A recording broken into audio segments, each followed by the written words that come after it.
Yeah, so today we are looking at the T14 from VARUN. It's a mini bike, tiny footprint, tiny price, which is one of the key selling points. But is it any good? Let's find out. Yes, if I told you there was an e-bike in this tiny box, you wouldn't believe me, but there is. And we're gonna get into it right now. Yes, the VARUN C-14, another mini e-bike. I love my kind of mini e-bikes. I've done quite a few now on the channel. We've got our box of goodies, we'll just go through that now. Yeah, so we got a box of goodies as well. What I like about VARUN bikes, they always include loads of like free accessories, just to get you started. So you got the City e-bike user manual, charge brick with a European plug, the charge brick standard toolkit, foot pedals, or the actual seat. So you will have to attach the seat to the stem. It looks like it's a suspension seat post, that's nice. You do have a UK plug, my bad. So yeah, there is a European and a UK plug. Bell, and these two kind of stick-on reflectors. Shouldn't be too heavy, it is a mini bike. God, this thing is tiny. Aha! Yeah, so I said they come with goodies. This will be the pump plus a free combination lock, which is nice, and a phone holder. So yeah, always comes with accessories, the VARUN bikes. So that, ladies and gentlemen, is an electric bike. That is a bike. It is that small. I can't wait to ride this. I love mini bikes. I've done quite a few of these smaller, tiny mini bikes, and I've had so much fun on them. So we're going to see how this one compares. I mean, for the price, it's literally probably the cheapest bike on Amazon. It's so affordable. There's some drawbacks because of its size, but there also is a lot of positives, and we're going to go into them in this video.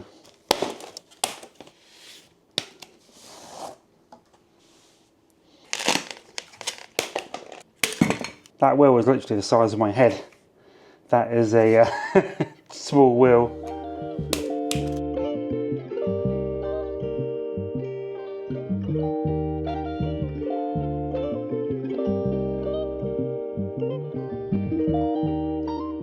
So you get your keys. The ignition is literally right here on the handlebars. Turn it on.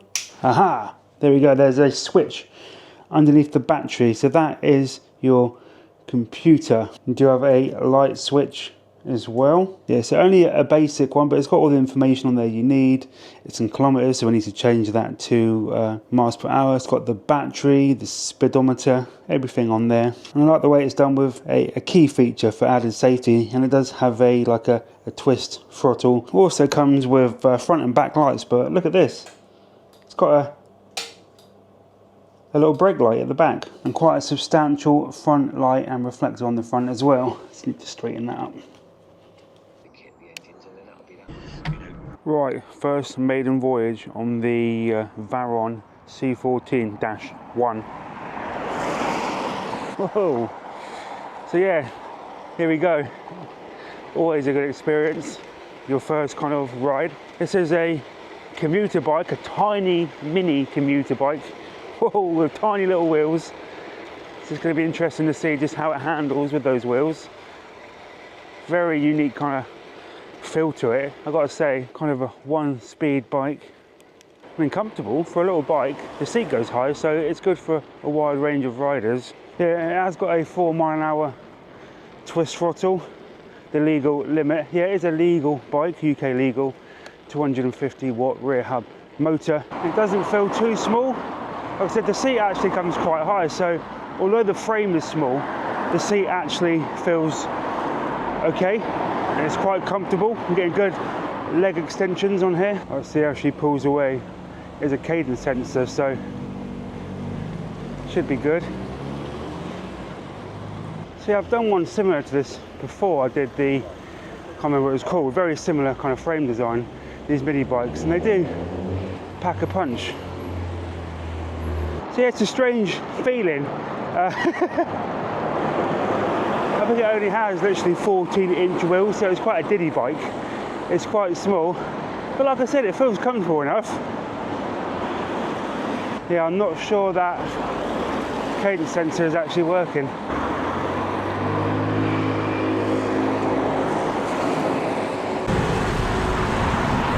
So right, yeah, I last left you when I said I don't think the cadence sensor was working. I just wasn't getting anything kind of out of the bike.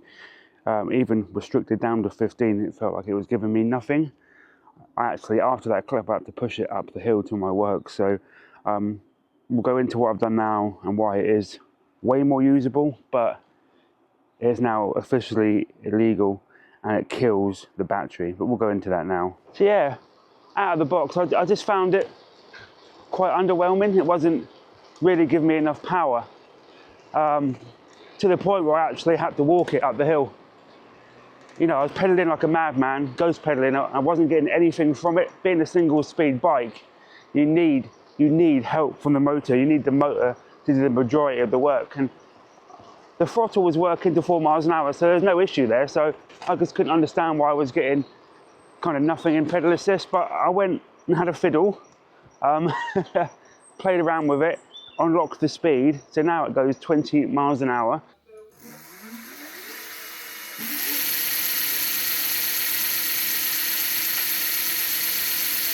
Just doing a hill now. You can see it's not the best hill climber, not even unlocked. It's still quite sluggish. You're getting up hills, but it's not really designed for hills, in all honesty. I mean, how long have I been recording? I've already lost a battery bar, and that's one major flaw of this bike we're going to go into. There is a caveat to that, the price and performance you have to take into consideration.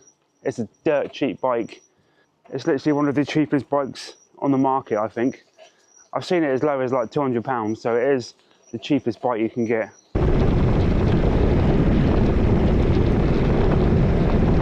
So that's my early thoughts of the VARUN mini bike. I have done a few of these before, and it's always the same kind of issues, and that is battery size. Yeah, if you want something you can literally bomb around in for a couple of miles, have a lot of fun, 20 miles an hour on lock, this is the perfect bike for you.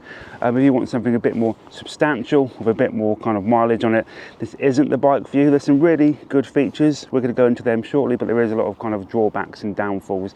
But you always have to take in price to performance, and obviously this thing is probably the cheapest bike on the internet. So yeah, it's a very affordable bike, and that does come with some disadvantages, and we will go into them shortly. The actual overall look and the aesthetic of the bike is really nice. It comes in two colours. There's like a white and this black one.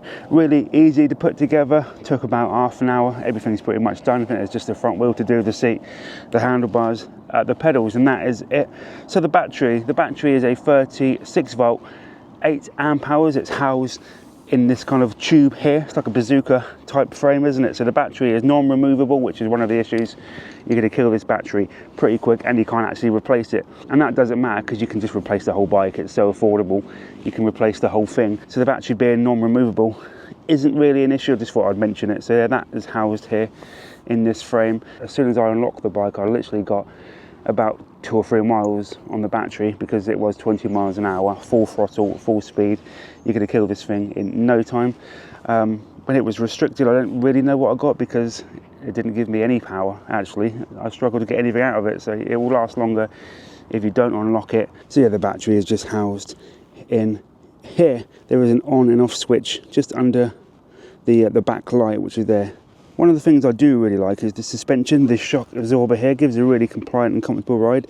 Because of the bike's stature and size, I thought this is way too small for me, but actually the seat goes fairly high and I do feel comfortable on it. It does come with standard cable operated brakes, front and back. Disc brakes, they work just fine for a little bike. It does have those front and back lights as well. That a nice little added feature, built-in lights. A lot of these kind of small bikes have just battery operated wraparound lights, but no, to have integrated lights on this thing for the prices are quite impressive. And like I said, that seat does go plenty high enough, so I reckon if you're about up to 6 foot, you can actually ride this thing comfortably. And you can just see how much extension there the seat post has. So I think if you're 6 foot down to about 5 foot, you'll be absolutely fine on this thing. And it has fold down handlebars, has this kind of clamp here. You just take that out, pull that down, and the handlebars literally collapse, making it even smaller. So it is semi-foldable, and the foot pedals fold as well. The frame doesn't fold. But for such a small bike, I tell you what, it's quite heavy. It's got a bit of weight to it. It's not a light bike. You wouldn't want to be carrying this up and down a set of stairs to a flat or anything. Definitely some weight there. So like I said, I'm 5'10", This is me on the bike. Quite a nice, comfortable riding position. Full leg extension there. Looking at it, I thought this is a kid's bike, but it's not. It does suit adults fine. Say it's really perfect for my kind of height, and that's one of the bonus features for me, is just the kind of riding experience. I think it is really nice to ride. So that suspension as well is very good. Yeah, right, let's get into some of the negatives now, and I've already touched on the battery. That is the biggest flaw of this bike. But again, I feel bad saying that because it is so cheap. It's such an affordable bike. I feel bad criticising it, but I have to. It's my job. Brings us on to the cockpit. I love how kind of narrow the handlebars are. You have a dedicated on and off switch for the lights, a little bell. And I do like the kind of anti-theft key system, so you just take those keys with you and nobody can ride off on your electric bike. And I think that's nice for a bike at this price point. That is nice. I've seen this on a few e-scooters before, but never on a bike, so I do like that. Let's talk about the screen. The screen is terrible, probably one of the worst I've ever seen. The viewing angles are horrible. You can only really see it from one angle. You've got 3 level assist modes. You've got eco, like normal and sport. Like again, restricted out of the box. I didn't find any of them did anything. Now sport is the one that gives you 20 miles an hour, but every time you turn the bike on, it auto defaults to kilometers. Quite a comfortable little turning circle on it as well. So let's go. So you have to change that to miles per hour manually. It literally takes a second, so it's not a big deal. And we're away, just using the twist throttle. I do feel like it is a twist throttle bike. So yeah, I do think there is a market for this bike. I think it would suit some people just fine. Really depends on your situation. You know, if you just wanted something to bomb around on for a few miles that's fun, this definitely would suit you. Like I said, for the price, you can't really go wrong. For me, yeah, you can tell it's an affordable bike from the build quality. Fun now. For slightly more money, I think there's a lot better out there if you do shop around, in my opinion. You know, I don't want to be negative, but I'm always honest on this channel. For the money you would pay for this, I think if you put £200 more, you could get a much better bike with better mileage and just better build quality. That is my opinion. But if you're on a shoestring budget and you're looking for something cheap and cheerful, this bike will definitely provide some fun. That's been my review. I hope you've enjoyed it. Please leave me a big thumbs up, subscribe for more two-wheeled reviews, and I'll see you in the next one.